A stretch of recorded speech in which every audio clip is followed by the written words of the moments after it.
अस्सलाम वालेकुम all students, this is Ayaz Ahmed from Al-Fatim academy.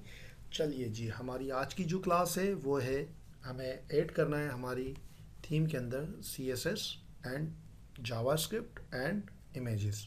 ठीक है, तो हम क्या करेंगे, सबसे पहले हम जाते हैं, हम यहाँ पर आके एक फ़ाइल बनाएंगे फाइल, और उस फाइल का नाम होगा functions.php। ठीक है, यह आ गया functions.php। ठीक है, और सबसे पहले मैंने क्या करना है 1.0 हम करेंगे डिफाइन कॉन्सोनेंट। ठीक है, और कॉन्सोनेंट का मतलब होता है कि ऐसा वेरिएबल जिसकी वैल्यू रन टाइम पे चेंज ना होती हो। ठीक है, अब हम क्या करेंगे, हम यहाँ पर आके वेरिएबल बनाएंगे डिफाइन। ठीक है, और वेरिएबल का नाम होगा थीम रूट, और उसमें क्या लिखा हुआ जाएगा, get style sheet directory URI। अब get style sheet directory URI का क्या मतलब है, यहाँ देखिएगा, हमने कहा इको में इको इको और इको में मैंने लिख दिया मुझे चाहिए theme root, and now see this what will happen. ये आ गया थीम रूट। बात क्या है, बात ये है कि हमारे पास जो थीम पड़ी हुई है वो मेन रूट पर नहीं पड़ी हुई है, यानी एजी लैपटॉप्स पर नहीं पड़ी, वो पड़ी हुई है WP कंटेंट के अंदर, थीम के अंदर, उसमें एक फोल्डर बना हुआ है एजी लैपटॉप्स के नाम से। ठीक है, यानी वो क्या किया इसने ये किया कि वो हमारे इस फोल्डर तक पहुंच गया। ठीक है, अब हमें क्या चाहिए, अब हमें यहाँ पर चाहिए एसेट्स का फोल्डर, वो एसेट्स का फोल्डर जो वेब डेवलपमेंट में पहले से पड़ा हुआ है, जस्ट लाइक दिस। हमने इस एसेट्स का फोल्डर को कॉपी किया और कॉपी करके हमने रख दिया यहाँ पर। अब इसमें देखिएगा हमें CSS है, इमेजेस है और जावास्क्रिप्ट है, ये दो फोल्डर है। तो हम क्या करेंगे, यहाँ पर आके हम ये करेंगे कि मैंने वेरिएबल बनाया again define.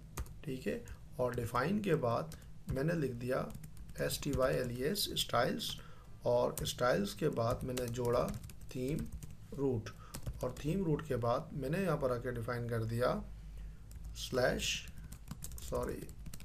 Assets /CSS।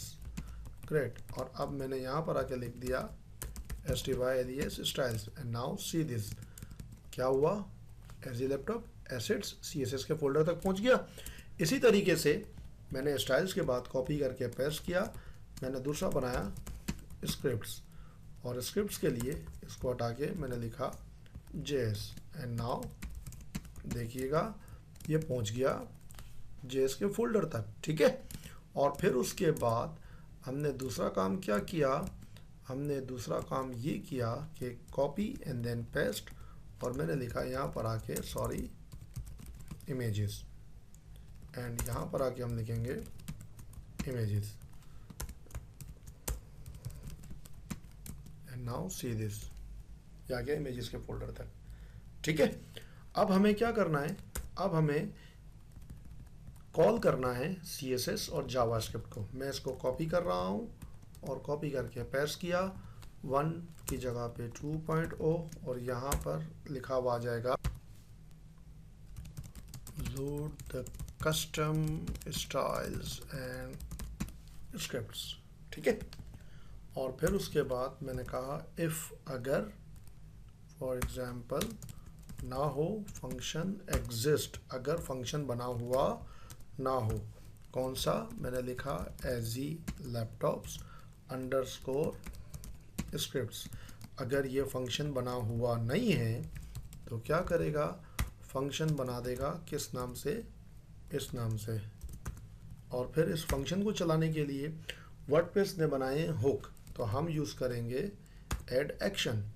WordPress जो हुक चलाता है उसका नाम है WP_enqueuE_scripts, और इसके ऊपर चलेगा कॉल बैक। कॉल बैक का मतलब है हमारा फंक्शन, हमने क्या बनाया AG laptops underscore scripts, priority and accept argument मुझे ज़रूरत नहीं है। ठीक है, और फिर उसके बाद हम क्या करेंगे, यहाँ पर आके हम यूज़ करेंगे लोड द स्टाइल शीट्स। ठीक है, उसके बाद लोड द स्क्रिप्ट्स।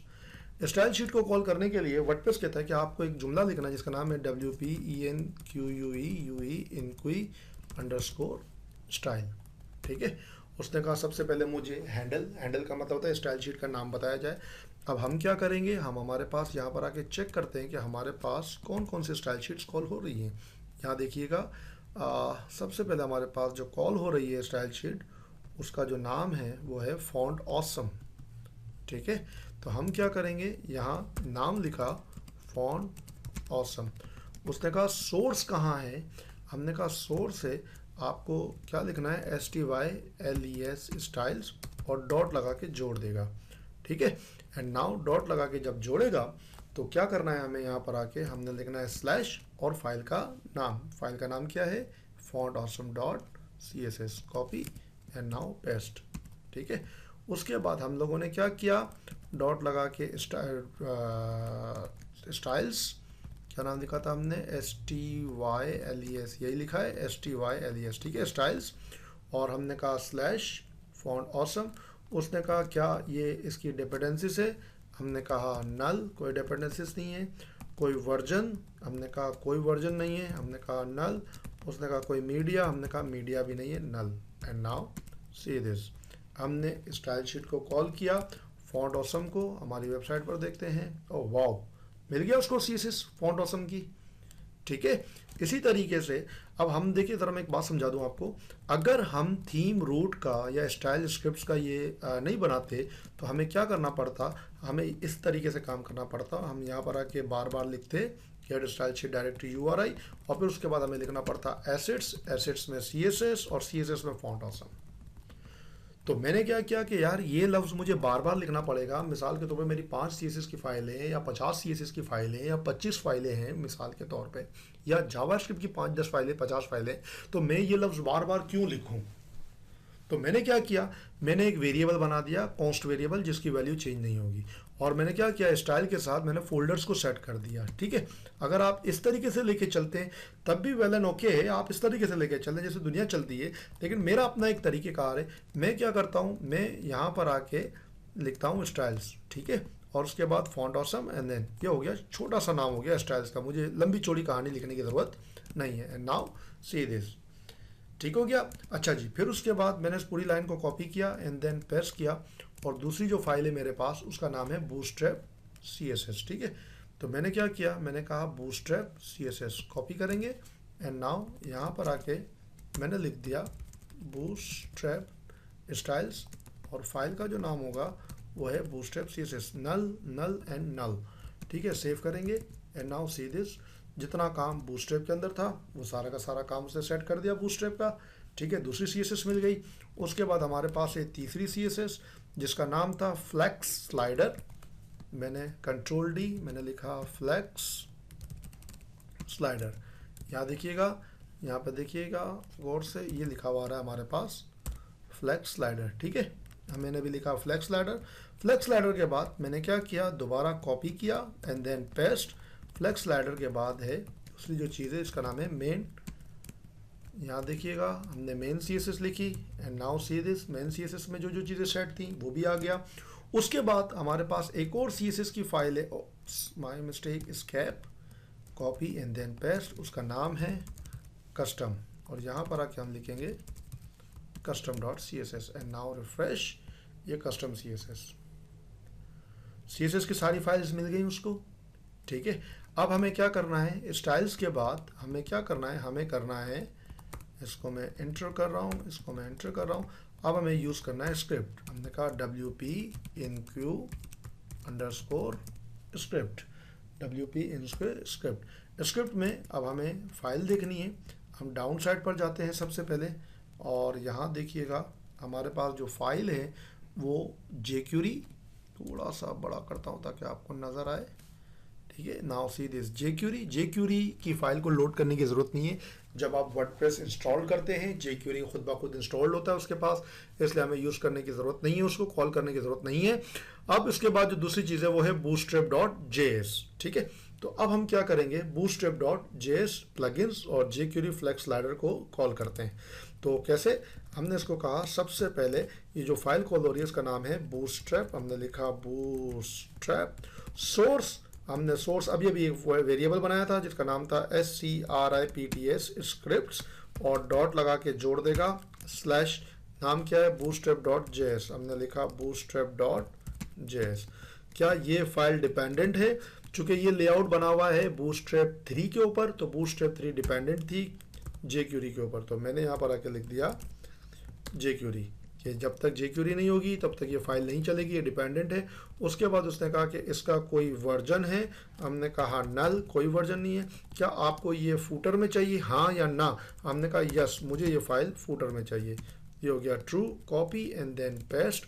बूटस्ट्रैप के बाद जो दूसरी जो फाइल है मेरा बेटा, उसका नाम है plugin.js, ठीक है, हमने इसको कॉल किया, कॉपी किया सेलेक्ट करने के बाद और देन कम, और यहाँ पर आके मैंने लिखा plugins, नाम आ गया, और plugin.js, ये भी jQuery की मोहताज है, jQuery होगी तो ये फाइल चलेगा, इसको डिपेंडेंट कहते हैं, नल एंड देन ट्रू। उसके बाद एक और फाइल हमने कॉल करनी थी, कॉपी पेस्ट, दूसरी फाइल का नाम है इसको कहते हैं हम लोग फ्लेक्स स्लाइडर, ठीक है। और फ्लेक्स स्लाइडर के अंदर हमने क्या काम किया, हमने ये वाला काम किया, फ्लेक्स स्लाइडर की फाइल को कॉल कर दिया, copy and then flex slider dot JS, इसमें भी jQuery चाहिए, नाउ ट्रू, ये सारी की सारी चीज़ हो गई। इसमें आजकल एक और चीज़ है, वो है कमेंट रिप्लाई, आ गया comment reply is single and comments open and get comment threadeds comment, and ये आ गया हमारे पास WP स्क्रिप्ट कमेंट रिप्लाई, ठीक हो गया। ये हमने फंक्शन बना दिया, ठीक है, स्टाइल एंड स्क्रिप्ट्स को कॉल करने के लिए। अब हमारे पास जो मिसिंग है वो है इमेजेस। देखिए हमारी वेबसाइट में सारी चीज़ें परफेक्ट हैं, ठीक है, हमारे पास क्या नहीं है, इमेजेस नहीं है, और साथ में हमारे पास ये न्यूज़ भी नहीं चल रहा, साथ में स्लाइडर भी गायब है, ठीक है। तो हम स्टेप बाय स्टेप चलते हैं। सबसे पहले आप क्या करेंगे, आप अपनी तमाम की तमाम फाइल्स को ओपन करेंगे, जैसे कि footer, header, index and then sidebar, ठीक है। और इसको मैं दोबारा बंद कर रहा हूँ यहाँ से, और मैंने ढूंढा कंट्रोल F assets/images, मैंने इस लफ्ज़ को क्लिक किया, कंट्रोल D, और मैंने लिखा सॉरी ओके PHP को बंद किया, और यहाँ पर आके मैंने लिखा इको एंड नाउ इमेजेस, ठीक है। ये वेरिएबल हमने बनाया था, कहाँ बनाया था, फंक्शंस के अंदर, याद रखिएगा, ये रहा इमेजेस, इमेजेस के फोल्डर तक पहुँच गया। एंड नाउ सी दिस, हमने लिखा save and escape and now refresh, ये आ गया हमारे पास साइड बार में पिक्चर्स, ठीक है, क्लियर हो गया। साइड बार में पिक्चर का मसला हल हो गया हमारे पास। एंड नाउ अब हमारे पास, इसको बंद किया, हमने इंडेक्स के अंदर ढूंढा, क्या चाहिए था, फंक्शंस नहीं, इंडेक्स के अंदर ढूंढा assets, escape and now images की जगह पे हमने कहा कंट्रोल D, पूरी फाइल में हमने इसको हटाया, हमने लिखा PHP को बंद करेंगे, इको, और इको के बाद हमने लिख दिया इमेजेस। वाओ, बेहतरीन, परफेक्टो, ठीक है, इंडेक्स पे भी आ गया। और उसके बाद इंडेक्स के बाद हमें चाहिए था हेडर, हेडर के अंदर हमने क्या किया, हमने ढूंढा assets/images, ये आ गया assets/images, सब जगह पे ढूंढा, हमने कहा PHP को बंद किया, इको के बाद हमने लगाया इमेजेस, हेडर को भी बंद कर दिया। एंड नाउ सी दिस, ये हेडर की इमेजेस भी आ गई। और हेडर के बाद हमारे पास जो दूसरा था वो था फूटर, फूटर में हमने ढूंढा, फूटर के अंदर एसेट्स के बाद इमेजेस का कोई फोल्डर नहीं है, इसलिए हमें यहाँ पर चेंज करने की ज़रूरत नहीं है, ठीक हो गया। अब हमारे पास जो मसला है वो ये है कि ये न्यूज़ को नहीं पढ़ रहा, साथ में स्लाइडर भी गायब है। तो आप क्या करेंगे, आप ये करेंगे कि आप अपनी एक फ़ाइल ओपन करेंगे जो कि एसेट्स के अंदर है, जावा स्क्रिप्ट के फोल्डर में, जिसका नाम है plugins.js, और प्लगइन डॉट जेएस के अंदर ये जो jQuery का जो मामला यहाँ लिखा हुआ है, आप इसको यहाँ से हटाएंगे एंड नाउ यहाँ पर आके आप प्रेस कर देंगे। और चूंकि जावास्क्रिप्ट पे काम किया है तो control shift R, perfect, news चल पड़ी हमारी, ग्रेट। अब हमारा क्या मिसिंग है? हमारा मिसिंग है स्लाइडर। ठीक है, हम क्या करेंगे, यस, कॉपी, और हम फाइल ओपन करते हैं footer.php, और ये आ गया यहाँ पर आके ऐसे। ठीक है, और प्लगइन्स के अंदर yes, copy and then paste, और हम क्या करेंगे, इसके दरमियान में ये कोड एंटर करेंगे, ग्रेट। एंड नाउ ये आ गया स्लाइडर भी। पूरी थीम इंटीग्रेट हो गई CSS के साथ, जावास्क्रिप्ट के साथ, इमेजेस के साथ, jQuery की फाइल भी चल रही है, सबके साथ हमारे पास कहाँ पर, ग्रेट, ये पूरी थीम हो गई हमारे पास वर्डप्रेस में इंटीग्रेट। अब हमें क्या करना है, अब स्टेप बाय स्टेप हमें इन डेटास को जो है वो डायनामिक करना है। ठीक है, अभी तो सारा डेटा स्टैटिक है, हम क्या करेंगे, डायनामिक करेंगे। ठीक है, तो ये थी हमारी आज की क्लास। चलें मिलते हैं अगले बुलेटिन में मज़ीद टेंशनों के साथ। अल्लाह हाफिज़, अपना ख्याल रखिएगा।